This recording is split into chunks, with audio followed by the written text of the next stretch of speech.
വിശുദ്ധ മർക്കോസിന്റെ സുവിശേഷം 4-ാം അധ്യായം 35 മുതൽ 41 വരെയുള്ള തിരുവചനങ്ങൾ. കടലിനെ ശാന്തമാക്കുന്നു.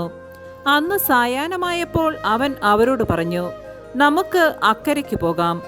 അവർ ജനക്കൂട്ടത്തെ വിട്ട് അവനിരുന്ന വഞ്ചിയിൽ തന്നെ അവനെ അക്കരയ്ക്ക് കൊണ്ടുപോയി.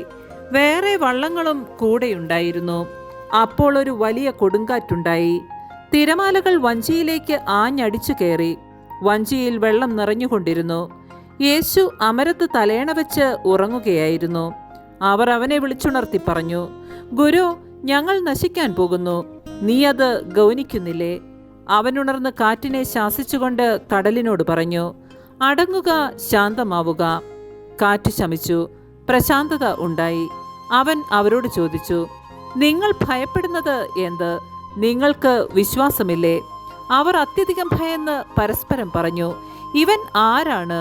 കാറ്റും കടലും പോലും ഇവനെ അനുസരിക്കുന്നല്ലോ. നമ്മുടെ കർത്താവായ മിശിഹായ്ക്ക് സ്തുതി.